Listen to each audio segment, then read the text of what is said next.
नमस्कार बच्चों, मेरे इस हियर में आप सबका स्वागत है। हियर मतलब सिर्फ सुनना, इसलिए आप लोग सिर्फ ध्यान से सुने। तो आज हम सुनेंगे कक्षा 11 की हिंदी पुस्तक से यह पाठ, मेरी बद्रीनाथ यात्रा, जिसके लेखक हैं Vishnu Prabhakar. So let's hear. पहले हम लेखक के बारे में कुछ परिचय जान लेते हैं। विष्णु प्रभाकर एक प्रसिद्ध साहित्यकार, नाटककार और उपन्यास लेखक थे। उनका जन्म 21 जून 1912 को उत्तर प्रदेश के मेरठ क्षेत्र में हुआ था। उनका साहित्य संवेदनशील और सामाजिक विषयों पर केंद्रित होता था। उन्होंने अर्धनारीश्वर, स्वाधीनता के पथिक, आवारा मसीहा जैसे महत्वपूर्ण ग्रंथ लिखे। उनका साहित्य मानवता और सामाजिक संवेदना से परिपूर्ण होता था। 11 अप्रैल 2009 को उनका देहांत हुआ। प्रस्तुत पाठ भी विष्णु प्रभाकर के यात्रा वृत्तांत लेखन में से एक रोचक और जानकारी से भरपूर पाठ है। तो आज इस पाठ को ध्यान से सुनते हैं। मैं बहुत दिनों से बद्रीनाथ जाने की इच्छा रखता था। यह यात्रा केवल एक धार्मिक यात्रा नहीं थी, बल्कि आत्मा की शांति और ईश्वर से जुड़ाव की एक कोशिश भी थी। एक दिन मैंने निश्चय कर लिया कि अब और इंतजार नहीं करूंगा। मैंने अपना सामान पैक किया, जिसमें कुछ कपड़े, जरूरी दवाइयां और पूजा की वस्तुएं थीं। मन में उत्साह था, लेकिन एक अनजाना डर भी था। क्या मैं इस कठिन यात्रा को पूरा कर पाऊंगा? मैंने दिल्ली से यात्रा शुरू की। पहले हरिद्वार पहुंचा, वहां गंगा स्नान किया। गंगा का जल ठंडा और पवित्र था। ऐसा लगा जैसे मन के सारे बोझ बह गए हों। हरिद्वार से मैं ऋषिकेश गया। वहां की शांतता और साधुओं की वाणी ने मन को छू लिया। पर्वतों की गोद में बसा ऋषिकेश स्वर्ग जैसा लगा। अब असली यात्रा शुरू हुई। पहाड़ी रास्ते, उबड़ खाबड़ सड़कें, मोड़ पर मोड़ और ऊपर की ओर चढ़ाई। बस में बहुत भीड़ थी, लेकिन लोग एक दूसरे की मदद कर रहे थे। एक मोड़ पे बस रुकी। बाहर देखा तो बादल नीचे थे और हम ऊपर। ऐसा लगा जैसे स्वर्ग जमीन पर उतर आया हो। रास्ते में एक वृद्ध महिला दिखी जो अकेली यात्रा कर रही थी। उसके चेहरे पर थकान थी, लेकिन आंखों में श्रद्धा की चमक थी। मैं उसकी सहायता करने लगा। हम दोनों साथ चलने लगे।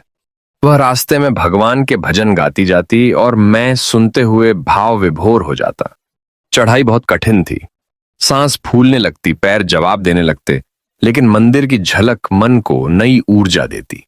एक जगह मुझे एक छोटा बच्चा मिला जो अपने माता पिता से बिछड़ गया था। वह रो रहा था। मैंने उसे ढांढस बंधाया और लोगों की मदद से उसके माता पिता को ढूंढा। थोड़ी दूर पर भूस्खलन हुआ। सभी यात्री डर गए। कुछ समय तक यात्रा रोक दी गई। सबने मिलकर प्रार्थना की। जब रास्ता साफ हुआ तो हमने फिर से यात्रा शुरू की। अब मौसम ठंडा होने लगा था और चारों ओर बर्फ की सफेदी फैल गई थी। एक छोटी सी दुकान पर रुका जहां गर्म चाय मिली। उस चाय ने शरीर ही नहीं, आत्मा को भी गर्मी दी। एक वृद्ध बाबा से मुलाकात हुई जो पिछले 20 सालों से बद्रीनाथ में रह रहे थे।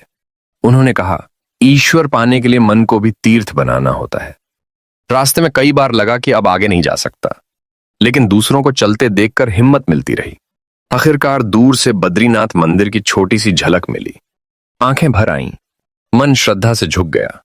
जैसे जैसे मंदिर के पास पहुंचा, घंटियों की आवाज, भजन और भक्तों की भीड़ देखकर मन अद्भुत भाव से भर गया।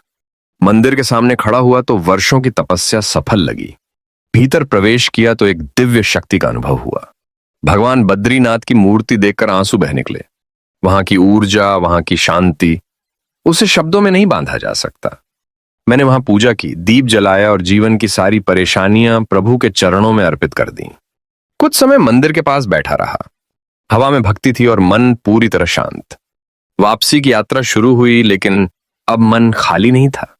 उसमें श्रद्धा, अनुभव और संतोष था। वापस रास्ते में वही वृद्ध महिला मिली। इस बार हम दोनों मुस्कुरा रहे थे, जैसे कोई मंजिल पा ली हो।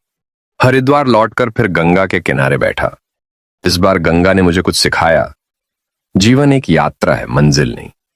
मैंने एक पत्थर पर बैठकर अपनी डायरी में सब कुछ लिखा। यात्रा केवल शरीर की नहीं थी, ये आत्मा की यात्रा थी। जब घर पहुंचा तो परिवार ने पूछा, कैसी रही यात्रा? मैंने कहा, मैं खुद को ढूंढने गया था और मिल भी गया। इस यात्रा ने मुझे बदल दिया।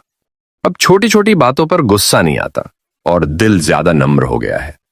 अब मैं समझता हूं, सच्ची भक्ति मंदिरों में नहीं, इंसानियत में है।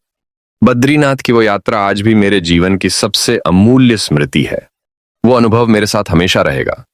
मैं फिर जाऊंगा, कभी जरूर जाऊंगा, क्योंकि वहां सिर्फ भगवान नहीं, मेरा बदला हुआ मैं भी है। उम्मीद करता हूं आपको पाठ अच्छा लगा। जाते जाते इस वीडियो को लाइक और शेयर करें और चैनल को सब्सक्राइब करके बेल आइकन को दबाएं और ऑल पर सेट करें, ताकि मेरी कहानियां सबसे पहले आप तक पहुंचें। चलिए फिर मिलते हैं। धन्यवाद।